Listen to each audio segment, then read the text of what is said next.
నాగవంశి గారు, విజయ్ గారు, నమస్తే. థ్యాంక్ యూ అండి. ఒక కొత్త తరహాగా స్టార్ట్ చేశారు రౌండ్ టేబుల్ అనేది. జనానికి మీరు కరెక్టా మేము కరెక్టా కూడా తెలియాలి కదా, అందుకని ఊరినే ట్రై చేద్దాం.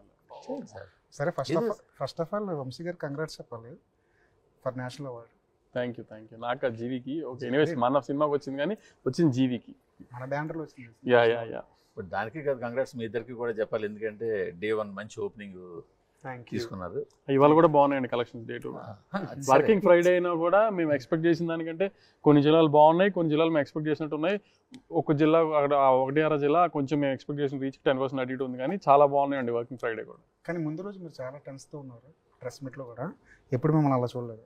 నేను 5 కోట్ల రూపాయల సినిమా తీసినా, 500 కోట్ల సినిమా చూసినా, మార్నింగ్ షో పడేదాకా నాకు మొహంలో ఎప్పుడు స్ట్రెస్ అలానే ఉంటుంది. ఎందుకంటే ఈ మధ్యకాలంలో నేను రిలీజ్ ముందు రోజు ప్రెస్ మీట్ పెట్టలేదు కూడా మీరు ఎవరు నన్ను చూడలేదు, కానీ నాతో మాట్లాడితే రిలీజ్ టైంలో తెలుస్తుంది. యూఎస్ డెలివరీస్ టెన్షన్ కూడా నడుస్తుంది. సో వాళ్ళు ప్రీమియర్లు పడతాయా లేదా ఈ టెన్షన్లోనే ఉంది. కానీ అసలు అంటే మనకు తెలియకుండా సినిమా జనాల్లోకి ముందే వెళ్ళింది అని నాకు అనిపిస్తుంది. అంటే కొన్ని సినిమాలు జనాల్లోకి ముందే వెళ్ళిపోయినట్టు మనకు అనిపిస్తుంది, కొన్ని ఈ సినిమా వరకు వస్తే ప్రీ రిలీజ్ ఇంటర్వ్యూస్లో కూడా చెప్పాను, ఎవరి ఇంటర్వ్యూలో కానీ, ఒక సినిమాకి బజ్ ఉందా లేదా, ఓపెనింగ్ పడుతుందా లేదా అని ఆ మార్నింగ్ షోకో లేకపోతే అడ్వాన్స్ బుకింగ్ ఓపెన్ చేసే టైంకి దాకో ఎవ్వరూ గేజ్ చేయలేరు. ఇప్పుడు హిట్ సాంగ్స్ ఉంటే ఒక్కోసారి ఓపెనింగ్ పడుతుంది అని ఒక క్యాల్కులేషన్ ఉంటుంది మనకి. ఈ మధ్యకాలంలో హిట్ సాంగ్స్ ఉన్న సినిమాలు కూడా ఓపెనింగ్ ఏం పడలా. సో అది ఎవ్వరి వల్ల మీరు వీళ్ళు ఓపెన్ బిగ్ అన్నారు, ఊరికేనే అది ప్రొడ్యూసర్ గా మీకు ధైర్యం చెప్పాలి కదా.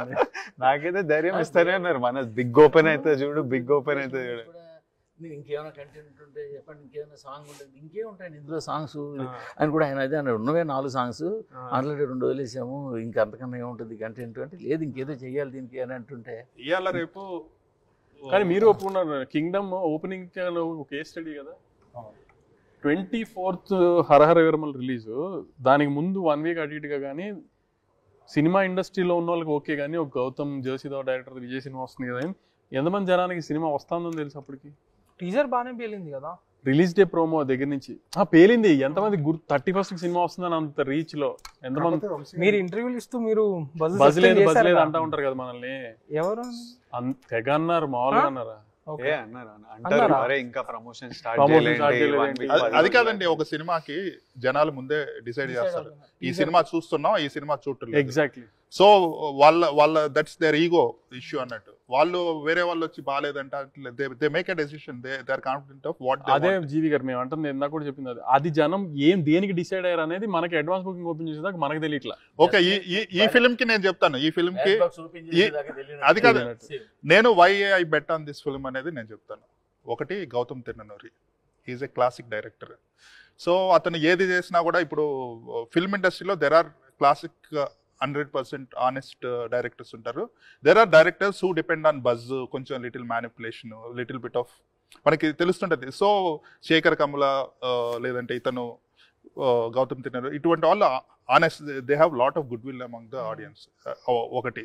రెండోది వచ్చేసేసి Vijay Deverakonda never looked so hard working. అంటే ఇంతకుముందు చేసిన సినిమాలన్నీ దే ఆర్ లైక్ కొంచెం మసాలా ఫిల్మ్స్, లేదంటే కొంచెం కంటెంట్ డ్రివెన్, డేర్ కాంప్రేట్ కంటెంట్ డ్రివెన్ ఫిల్మ్.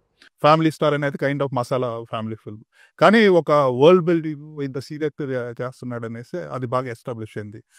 ఇంకోటి అనిరుద్ మ్యూజిక్, దీనితో Sithara entertainments 95% success rate post covid. So you must be doing something really right. ఇవన్నీ ఉన్నాయి.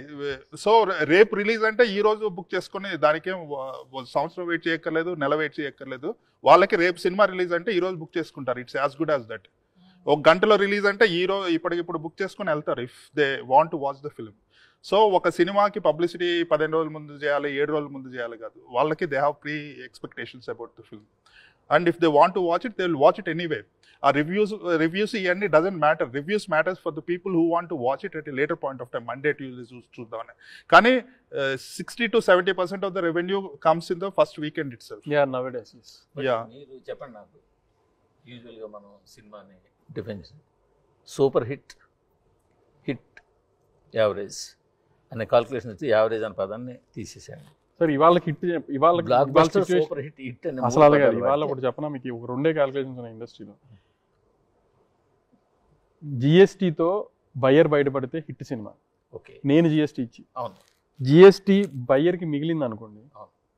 సూపర్ హిట్ సినిమా, కమిషన్ వస్తే బ్లాక్ బస్టర్ అంతే. ఇది ఏ కేటగిరీకి వెళ్తుందని మీ ఐడియా? అంటే ఇంకా 2 days అయింది, ఇంకా run ఇవాళ అయితే అంతా చాలా నేను run ఉంది ఇవాళ అయితే నేను 2 weeks మీకు గ్యాప్ కూడా ఉంది. చెప్పేది సార్, అది కంప్లీట్ చేయనివ్వండి సార్.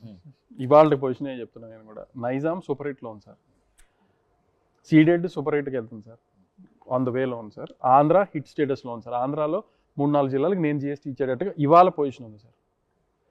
ఓవర్సీస్ బ్లాక్ బస్టర్ పొజిషన్లో ఉంది sir.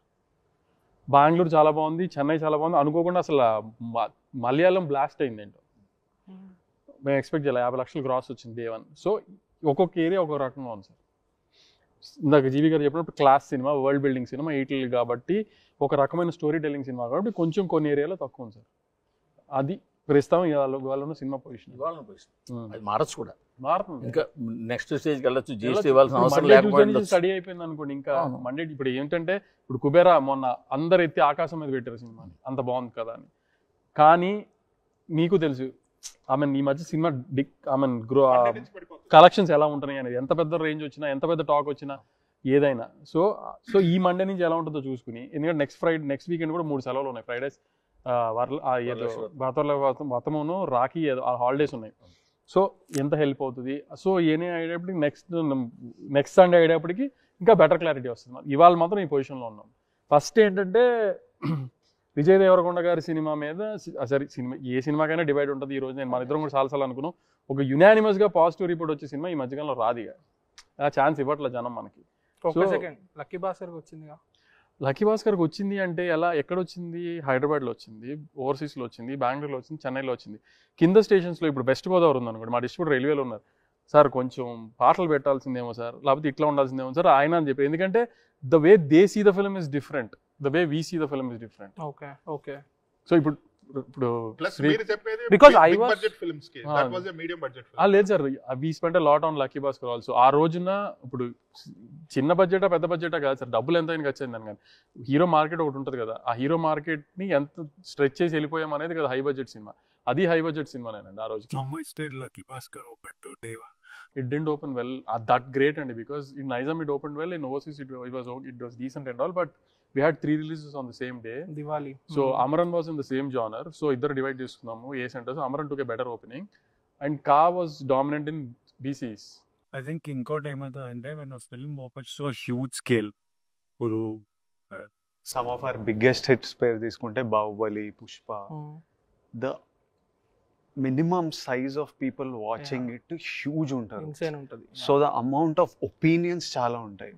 When it's nicher opening, no, it's much more safer content. In theaters it was 50%, 70%, 80%. After it went on to Netflix, it became global. It became huge. It became very huge. It became The best film so far south నుంచి the best film on Netflix అది. విజయ్ గారు ఇప్పుడు మీకు story చెప్పినప్పుడు director ఈ king aspect అనేది beginning లో చెప్పారా? ఎందుకంటే కింగ్డమ్ అనేది మనకి ఓపెనింగ్ షాట్ లోనే తెలిసిపోద్ది, వై కింగ్డమ్ అనేసి. సినిమా రిలీజ్ వరకు మనకి తెలీదు కింగ్డమ్ అనే పేరు ఎందుకు పెట్టారు ఈ ఫిల్మ్ కనేసి. సినిమా రిలీజ్ అయ్యేంత వరకు మనకి తెలీదు జస్టిఫికేషన్ ఫర్ ద టైటిల్. మీకు చెప్పేటప్పుడు మీకు స్టోరీ చెప్పేటప్పుడు స్క్రీన్ ప్లే బేస్డ్ స్టోరీ చెప్పారా, లేదంటే ఇది లీనియర్ ఫార్మ్ దీంట్లో చెప్పారా? ఈ సినిమా రెండు ఇన్స్టాల్మెంట్లో డెవలప్ అయింది. మన ఫస్ట్ మీటింగ్లో నాకు గౌతమ్ జస్ట్ 20-30 నిమిషాల్లో బ్రదర్స్, వాళ్ళు వెళ్ళే వరల్డ్, అక్కడ జరిగే కాన్ఫ్లిక్ట్, ఇది నాకు మెయిన్ బ్యాక్ డ్రాప్.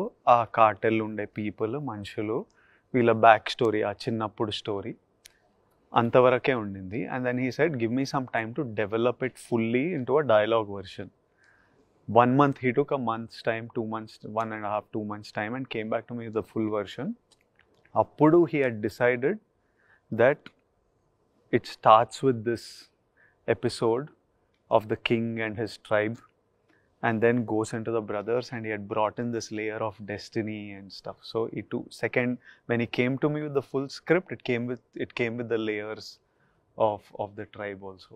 నాకు ఈ ఫిల్మ్ మొత్తంలో that concept really That's loved same, it yeah. It's a classic అన్నట్టు. I think he was reading lot of things about it. Was based in Sri Lanka. It was based off Sri Lanka. Etlaina brother LA join a gang. Sri Lanka lo a lot of Telugu people have actually genuinely migrated to Sri Lanka. So there is a proper community and they're called a name, and recently they came to India to meet our community here and stuff also. There was a king also who was a అవునవును. Telugu ancestral king. So ivanni chadivi Gautam, I think then it inspired him, and all these ideas started coming in, and he brought in all these layers. And then in Napur it was all exciting that it's coming. I love thick layered drama, and I was excited by all these layers. So ఈ part 1 part 2 అనేది writing stage లోనే ఒక రకంగా జరిగిపోయిందని వంశీ గారు నాకు Yeah. చెప్పారు. Yeah. So this was the ending like when Gautam pitch the idea, because conflict is the community, that's the desire కదా coming back అనేది. సో దీన్ని ఇక్కడే ఎండ్ చేయాలనేది వాజ్ ఇట్ రైటింగ్ స్టేజ్ లోనే అది డెసిషన్ తీసేసుకున్నారా లేకపోతే? Yeah, on the writing stage, ఎందుకంటే it's dealing with a bunch of layers. If it is such a thick story, we are talking about a boy wanting to bring his brother back. This film, the main meat is that నేను మా అన్నని తీసుకురావడము, ఆ attempt successful అయిందా fail అయిందా, that is the main emotion. But it is dealing with one man's destiny of finding వాడి దేనికి వాని పర్పస్. ఇట్స్ బిగర్, రైట్, దీనికంటే ఒక బిగ్గర్ రోల్ ఉంది, వీళ్ళందరినీ ఇక్కడ తీసుకెళ్ళాలి, అదొక లేయర్.